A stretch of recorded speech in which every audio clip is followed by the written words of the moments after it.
नमस्कार। जनसंज्ञान में आपका स्वागत है। मैं दिलबाग सिंह धनखड़। अभी 2 दिन पहले ही भारत सरकार ने एक ऐसी घोषणा की है जिससे कि हमारी पूरी राजनीति का जो एक गलियारा होता है या राजनीति का जो एक अखाड़ा होता है उसमें बहुत ज़्यादा हलचल हो गई है। दूसरा, साथ ही जो हमारे देश का हर नागरिक इससे अछूता भी नहीं है, क्योंकि इस बार भारत सरकार ने एक ऐसी घोषणा की है जिससे कि पूरे भारतवर्ष में एक अलग ही तरह की राजनीति या अलग ही तरह का एक माहौल बनता दिखाई दे रहा है। आप सब समझ गए होंगे कि इस बार जो मोदी जी ने एक घोषणा की है कि भाई इस बार हम जो जनसंख्या की जो एक गणना होती है, जनसंख्या की जो गणना होती है उसको इस बार हम जातिगत के तौर पे करवाएंगे। यानी कि इस जो जनगणना को और थोड़ा सा विस्तार रूप दिया जाएगा जिससे कि उसमें हर व्यक्ति की जाति का भी पता लग सके। तो इस बार जो ये घोषणा की गई है, हालांकि ये मुद्दा काफ़ी इस बार जो आपने देखा होगा जो लोकसभा के चुनाव हुए थे उसमें कांग्रेस द्वारा ये मुद्दा बहुत तेज़ी से उठाया गया था। हालांकि कांग्रेस ने पहले 1-2 कुछ सर्वे करवाए भी हैं, आर्थिक सर्वे करवाए हैं, लेकिन उनको कभी भी जनता के सामने उन्होंने नहीं रखा। कुछ दिन पहले बिहार सरकार ने भी एक सर्वे कराया था, उसका भी जनता को आज तक पता नहीं लग पाया कि इसमें क्या हुआ है क्या नहीं हुआ है। हालांकि आपको थोड़ा सा इतिहास में अब जानते हुए पता भी होगा कि सबसे पहले जो अंग्रेजों ने एक जातिगत जनगणना कराई थी, उनका क्या उद्देश्य था कि देश हमारा जो है जातियों में बटा हुआ है और इस देश को ऐसे ही जातियों में बांट के रखो और अपना शासन धीरे धीरे अपने आगे चीज़ें इसको बढ़ाते रहो, चलते रहो। आपको जान के हैरानी होगी कि सबसे पहले 1881 में अंग्रेजों द्वारा जातिगत जनगणना कराई गई थी। उसके बाद उन्होंने 1931 में भी कराई, जातिगत जनगणना कराई। तो उन्होंने केवल ये जानने के लिए जातिगत जनगणना कराई कि भारत में किस तरह से लोगों को जाति में बांट कर रखा जा सकता है या किस तरह से उनका हम जातियों को यूज़ कर सकते हैं। तो इसका आपने परिणाम देखा भी होगा कि हमारे देश में जब से अंग्रेजों द्वारा ये जातिगत जनगणना कराई गई है उससे हमारे देश में एक बहुत जातिगत जो एक विचारधारा बहुत ज़्यादा उत्पन्न हुई है।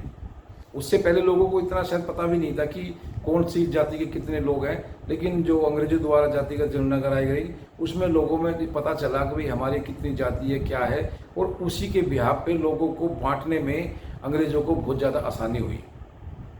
हालांकि आपको ये भी पता होगा कि इस बार जो कांग्रेस द्वारा मुद्दा उठाया गया,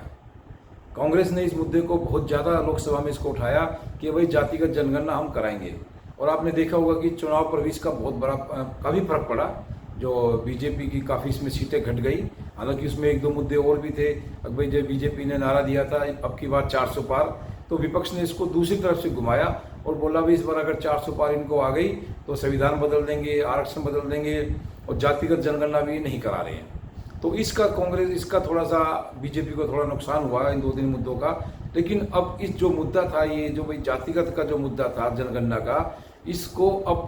बीजेपी सरकार ने बहुत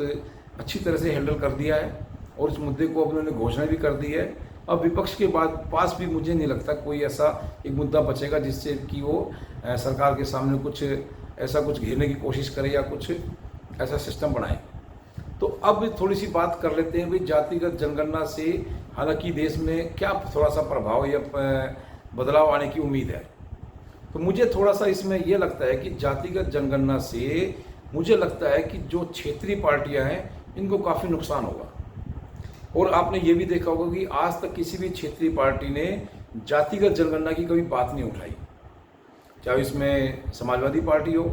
बहुजन समाजवादी पार्टी हो, या साउथ की कोई पार्टी हो, या नॉर्थ की कोई और कहीं की भी पार्टी हो। आज तक किसी भी पार्टी ने जो क्षेत्रीय पार्टियां होती हैं, जो क्षेत्रीय दल होते हैं, किसी ने भी इस मुद्दे को नहीं उठाया।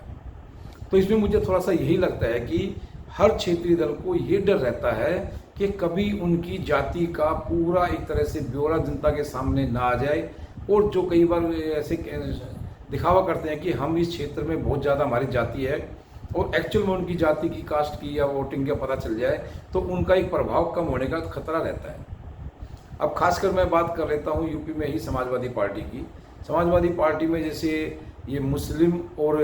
यादव बेस पार्टी ज़्यादा आपको एमआई का समीकरण लेके चलते हैं। तो इसमें ये लगता है कि अगर जैसे कास्ट सेंसन होगा, जातिगत जनगणना होगी, तो उसमें अगर थोड़ा लगता है कि भाई यादव जो है जो तो उसकी थोड़ी अगर वो जो काउंटिंग में थोड़ा सा कम बैठते हैं जिस हिसाब से अखिलेश यादव शो करते हैं, या जैसे बहुजन समाज पार्टी के पास जो वोटर्स हैं उनकी थोड़ी सी काउंटिंग कम होती है, या किसी और दूसरे साउथ में आप चले जाइए डीएमके की है, या कर्नाटक में थोड़ा जो लिंग्यास जो कई जैसी जातियाँ होती हैं उनका जो अगर लगता है कि वो ये शो करते हैं कि हम इस क्षेत्र में बहुत ज़्यादा हमारी आबादी है, लेकिन जो जातिगत जनगणना होगी इससे दूध का दूध और पानी का पानी हो जाएगा। इससे बिल्कुल पिक्चर क्लियर हो जाएगी भाई कौन सी जाति किस प्रदेश में कितनी है। तो उससे क्या होगा कि जो क्षेत्रीय दल अपना एक दबदबा बनाने की कोशिश करते हैं उसमें शायद मुझे लगता है थोड़ा सा उनको दिक्कत होगी, क्योंकि जब आंकड़े सामने आ जाएंगे तो कोई भी दल या कोई भी आदमी ये नहीं चाहेगा कि भाई इनकी इतनी पॉपुलेशन है और फिर भी हम पर ये राज करें। तो इस तरह से मुझे लगता है कि जो खासकर जो राष्ट्रीय पार्टियां हैं बीजेपी और कांग्रेस, मुझे लगता है कि दोनों ने इस पर पूरा काफ़ी एक गहन विचार किया होगा, तभी कांग्रेस ने मुद्दा भी उठाया है कि भाई क्षेत्रीय दलों को किस तरह से साइडल किया जा सकता है या किस तरह से उनको थोड़ा सा कंट्रोल किया जा सकता है। तो उन्होंने, मुझे लगता है कि कांग्रेस ने काफ़ी सोची समझी रणनीति के तहत एक मुद्दा उठाया। हालांकि बीजेपी में भी जो काफ़ी जो बुद्धिजीवी हैं उन्होंने भी इस मुद्दे पर काफ़ी, मुझे लगता है कि गहन सोच विचार किया होगा, और 1 साल पहले करीब ये मुद्दा उठाया था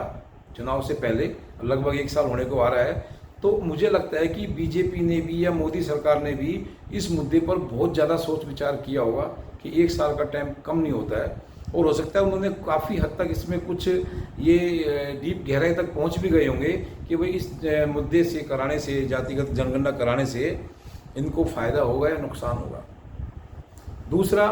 फ़ायदा नुकसान तो चलो जो भी होगा वो आंकड़े निकलने के बाद आएगा, लेकिन इस तरह से जो उन्होंने विपक्ष का जो एक मुद्दा छीन लिया है ये एक बहुत बड़ी बात है। अब कल को जैसे हमारे देश में इस समय आपने देखा होगा कि पहलगाम का जो एक बहुत बड़ी जो दुर्घटना भी हुई थी, उसके बाद से हमारे देश में एक हर लोगों में गुस्सा है, जोश है, उबाल है कि पाकिस्तान को कोई ना कोई सबक सिखाया जाए। और ये बात भी तय है जब मोदी जी ने कह दिया कि भाई उनको सबक सिखाया जाएगा और ढूंढ ढूंढ के उनको मारा जाएगा, तो इसमें अब कोई गुंजाइश वाली बात नहीं है। साथ ही भी आपने 2 दिन पहले देखा होगा कि मोदी सरकार ने या बीजेपी ने भी, भारत सरकार ने हमारी जितनी भी तीनों सेनाएं हैं उनको बिल्कुल फ्री हैंड दे दिया है, यानी कि रणनीति बनाने में भी, किस समय पे कहाँ क्या कार्रवाई करनी है, कितनी कार्रवाई करनी है, किस हद तक कार्रवाई करनी है, इन सब की छूट जो है, जो इस बार हमारी जो भारत सरकार ने हमारी आर्मीज़ को दी है, सेनाओं को दी है, ये एक बहुत बड़ा मैसेज है। अब आपने ये भी देखा होगा कि इसी मैसेज की वजह से पाकिस्तान में काफ़ी एक डर का माहौल है। आसिफ मुनीर पर इस टाइम पाकिस्तान में बहुत ज़्यादा प्रेशर बन गया है कि भाई आपने ऐसा ये जो कांड जो करा है पहलगाम में, ये क्यों करा है। क्योंकि अभी तक तो आपने देखा होगा कि पाकिस्तान काफ़ी धमकी दे रहा था, लेकिन अभी कई दिन से जैसे ही भारत ने इनका जो एक हमारा जो सिंधु जल समझौता था उसको जब से रद्द किया है, सिंधु वाटर ट्रीटी को जब से कैंसिल किया है, तब से पाकिस्तान की हालत ख़राब हो गई है। और पाकिस्तान की जनता भी अब पूरी आर्मी को एक तरह से ही दोषी मानने लगी, भाई आप लोगों ने ऐसी हरकत क्यों करी। क्योंकि आपने देखा होगा पीछे कई सालों से जब से भारत ने पाकिस्तान को 2-3 बार ठोका है, पीटा है, अच्छी तरह से लड़ाई में हराया है, तब से पाकिस्तान की कभी हिम्मत नहीं हुई कि वो एक सामने आके लड़ाई लड़े। वो हमेशा प्रोक्सी वार पे ही ज़्यादा ध्यान देता है, उसमें निर्दोष लोग या निर्दोष हमारे सैनिक की हमेशा शहादत हो जाती थी। लेकिन इस बार जो एक इन्होंने कांड किया है, इससे भारत सरकार ने पूरा उस पर पाकिस्तान पर शिकंजा कस दिया है और बिल्कुल इस बार छोड़ने के मूड में नहीं है। तो इसी चीज़ को देखते हुए मुझे लगता है, अभी मीडिया में भी काफ़ी चर्चा चल रही है कि कल को जब इस युद्ध पाकिस्तान पर कोई हमारी सेना कोई एक्शन लेगी, कोई छोटा एक्शन तो लेगी नहीं इस बार, मुझे लगता है कि सर्जिकल स्ट्राइक या एक स्ट्राइक से भी बड़ा एक्शन इस बार होने की पूरी गुंजाइश है। पूरी उम्मीद है कि हमारी सेनाओं को जो इतना फ्री हैंड दिया गया है, उनको ही हर तरह की छूट दे दी है, भाई कितना बड़ा एक्शन करना है, क्या करना है, कैसे नहीं करना है, वो सब आपकी छूट है, आपकी मर्जी है। तो इस बार एक कोई एक्शन इस बार बड़ा होगा और मुझे लगता है कि इस बार जो एक्शन होने के बाद जो देश के अंदर जो एक राष्ट्रीयता की जो भावना बढ़ेगी, उसमें शायद पंचर करने के लिए कांग्रेस ये जातिगत का मुद्दा उठा सकती थी। ये मुझे लगता है कि मीडिया में काफ़ी चर्चा हो रही है, मैंने वहीं से इस चीज़ को ध्यान दिया है कि हाँ, ये बिल्कुल ये भी एक कारण हो सकता है, क्योंकि जब भी हमारे देश में कोई राष्ट्रीयता का माहौल बनता है तो ये विपक्ष की पार्टी, खासकर कांग्रेस पार्टी, उस मुद्दे को या उस जो एक जात की राष्ट्रीय भावना को हल्का करने की कोशिश करती है, कोई छोटा मोटा मुद्दा उठा करके। तो इसीलिए हो सकता है कि मोदी सरकार ने भी ऐसे समय पर यह निर्णय लिया है कि इस मुद्दे को अगर ये बाद में, जब कोई एक्शन के बाद में ये भुनाने की कोशिश ना करें। अब आपने एक चीज़ और भी देखी होगी कि जब से ये जो जातिगत जनगणना की बात हुई है, किसी भी जो क्षेत्रीय दल है खासकर, उनका कोई बयान नहीं आ रहा है। क्योंकि अभी पता है आपको, बिहार में भी चुनाव होने हैं, बिहार का चुनाव का भी इसमें एक एंगल हो सकता है, बंगाल में भी चुनाव होने हैं, बंगाल का चुनाव का भी एंगल हो सकता है। तो इस तरह से आप देखेंगे कि जो खासकर जो भारत सरकार ने या बीजेपी पार्टी ने जो ये फैसला लिया है, ये एक बहुत बड़ी एक सोची समझी रणनीति के तहत लिया है। और इसमें मुझे लगता है कि क्षेत्रीय दलों को बहुत ज़्यादा इसमें नुकसान होगा, क्योंकि उनकी वास्तविकता का लोगों को पता चल जाएगा और फिर लोगों में जो हर जाति के अपने अपने ठेकेदार निकल कर आएंगे, अपनी अपनी पार्टी के ठेकेदार, कुछ जातियों के जो ठेकेदार बनेंगे, फिर वो पार्टी या सरकार के साथ उनका एक सीधा संबंध मुझे लगता है कि बनेगा। हालांकि जो इस तरह के जो सेंसस होते हैं, इससे जातिवाद थोड़ी सी ज़्यादा बढ़ जाती है, लेकिन मुझे लगता है कि इसको इस समय ज़्यादा कोई ऐसा महत्व नहीं दिया जाएगा, क्योंकि हर जाति को भी पता लग जाएगा कि हमारी भाई कितनी % हमारी इसमें ये है हिस्सेदारी है, कितनी % हमारी उसमें भागीदारी की, वो बात भी कर सकते हैं। तो यानी कि इस तरह से आप देखेंगे कि जो जातिगत जनगणना है, ये होने से हर जाति को थोड़ा सा अपना बारे में ये पता लगेगा कि भाई हम आखिर देश में हमारी क्या एक पॉपुलेशन है और कितना हम देश में कंट्रीब्यूट कर रहे हैं और कितना हम देश से हम या सरकार से एक मांगने की उम्मीद उनको रखनी चाहिए। तो इस प्रकार थोड़ा सा इसमें जातिगत जनगणना से मुझे लगता है थोड़ा सा इसको हम और आगे जाएंगे, थोड़ा सा और इसको जब ये विस्तार होगा तो मुझे लगता है कि थोड़ा सा जो आरक्षण का जो हमारे देश में सिस्टम है, इस पर भी कुछ बदलाव होने की उम्मीद है। क्योंकि अभी तक जो हमारे जो सुप्रीम कोर्ट की गाइडलाइंस है या भारत संविधान के अनुसार 50% से ज़्यादा जो है रिजर्वेशन नहीं हो सकता, क्योंकि ये जो जिस समय ये 50% की एक सीलिंग हुई थी रिजर्वेशन की, उस समय किसी को नहीं पता था भाई किस जाति का कितना आंकड़ा है, कितनी उसकी पॉपुलेशन है, उसके हिसाब से लमसम से इसको एक 50% का क्राइटेरिया तय कर दिया था। अब इसमें ये इसके हिसाब से जातिगत ये जो है आरक्षण दिया जाएगा, 50% से ऊपर आरक्षण किसी भी हालत में नहीं जाएगा। लेकिन अभी आपने कुछ दिन पहले भी एक सुप्रीम कोर्ट में भी एक मैटर आया था ऐसे ही आरक्षण का, तो उसमें उन्होंने बोला था, डॉक्टर जो जज साहब थे, शायद बी आर गवई थे, उन्होंने बोला था कि भाई अगर आप जैसे किसी भी जाति की बात कर लो, खासकर उन्होंने शेड्यूल कास्ट जाति की बात करी थी, उन्होंने उसमें बोला था अगर आप अपनी ही जाति के लोगों का आरक्षण आप खा रहे हैं, यानी कि उसमें ये बात निकल कर आ रही थी कि जो सक्षम लोग हैं वही आरक्षण लेते जा रहे हैं किसी भी जाति में, और जो उस जाति में गरीब लोग हैं या जिनकी पहुंच नहीं है उनको आरक्षण का फायदा नहीं मिल रहा था। तो डॉक्टर जो जज साहब ने बड़ी अच्छी बात कही कि अगर किसी जाति में जो अमीर है या जो सक्षम है वही उसका फ़ायदा ले पा रहे हैं, और गरीब लोग या उसका फ़ायदा नहीं मिल पा रहा है, तो मुझे लगता है कि इसमें भी शायद कुछ आरक्षण में इस पर थोड़ा बदलाव हो सकता है। क्योंकि अगर जो कास्ट सेंसस जब होके निकलेगा, उसकी जब फिगर आएगी, अगर उसमें जो आरक्षण पाने वाली जातियां हैं वो अगर 50% से ज़्यादा उनकी अगर काउंटिंग हो गई तो आरक्षण की ज़्यादा की डिमांड बढ़ेगी।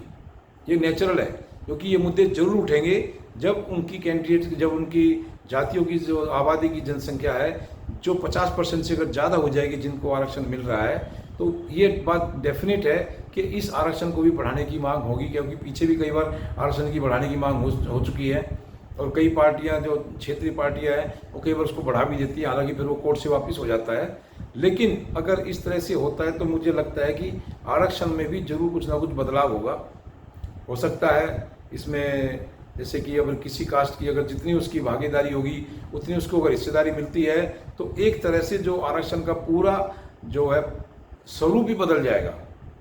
तो आने वाले समय में देखते हैं कि इस तरह से जो कास्ट सेंसस का, हालांकि अभी ये तय नहीं हुआ है कब होगा कैसे होगा, लेकिन मुझे लगता है कि अगर कास्ट सेंसस होगा तो हमारे देश के अंदर काफ़ी बदलाव आएंगे, क्योंकि अभी तक हर कोई अंधेरे में चल रहा है।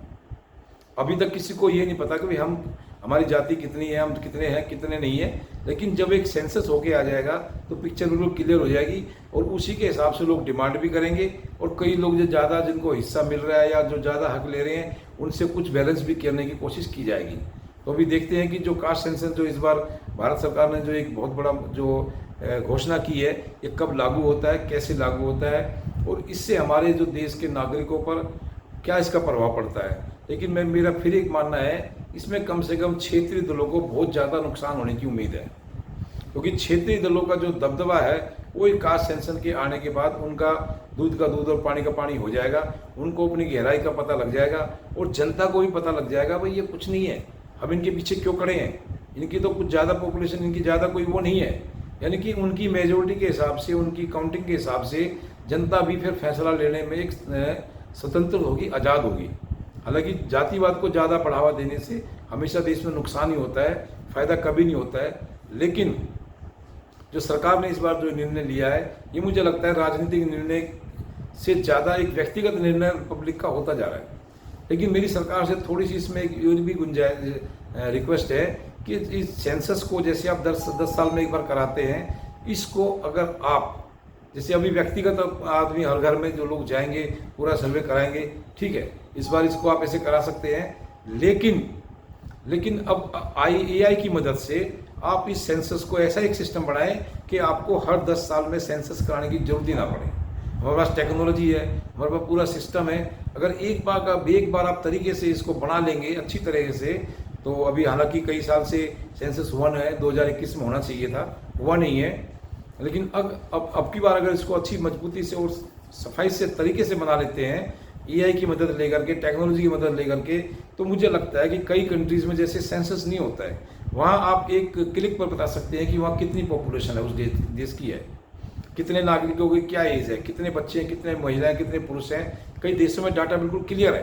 तो मुझे लगता है कि हमारे देश को भी, हमारी सरकार को भी अब इस तरह की टेक्नोलॉजी का इस्तेमाल करना चाहिए, जो एक क्लिक पर पता लग जाए कि हमारे देश में कितने नागरिक हैं। अच्छा, इससे एक फ़ायदा और भी होगा कि इसमें हमारे घुसपैठिया नहीं, जो फर्जी दस्तावेज बनाकर जो घुस जाते हैं, उन पर भी बहुत बड़ी रोक लगेगी। जब हमारे देश का एक डाटा बिल्कुल तैयार हो जाएगा तो उसमें कोई भी आदमी किसी एज ग्रुप का घुस नहीं सकता, उसमें केवल बच्चा पैदा होकर ही उसके अंदर एंट्री करेगा। तो एक ऐसा सिस्टम अगर सरकार बनाएगी तो उससे मुझे लगता है कि हमारे सरकार देश के अंदर जो एक जनगणना की जो हर 10 साल में एक बहुत बड़ा मशीनरी लगती है, खर्चा होता है, सरकार का बहुत समय खराब होता है, पब्लिक भी बहुत ज़्यादा इसमें वो होती है, कई बार आंकड़े पूरे निकल कर भी नहीं आ पाते हैं। तो सरकार को इसको एक टेक्नोलॉजी या AI के ज़रिए इसको यूज़ करके ऐसे कुछ सॉफ्टवेयर तैयार करना चाहिए जिससे कि हर 10 साल में ना करके हर उसमें अपने जब भी एक रेडी डाटा यानी कि रेडी होना चाहिए बिल्कुल। आधार कार्ड है, पैन कार्ड है, वोटिंग कार्ड है, सब कुछ आज कंप्यूटराइज है। तो इसको भी थोड़ा सा और डेवलप कर हम अपने देश का सेंसस जो है 10 साल में कराने की बजाय हमारे पास बिल्कुल रेडी होना चाहिए। क्योंकि आपको पता है आज अगर सेंसस कराते हैं उसकी कितने दिन में रिपोर्ट आती है, फिर उसकी कब उसकी प्लानिंग होती है, यानी कि जब तक प्लानिंग कंप्लीट होती है तब तक हमारी जनसंख्या और आगे निकल जाती है। तो उस पर जो जनसंख्या के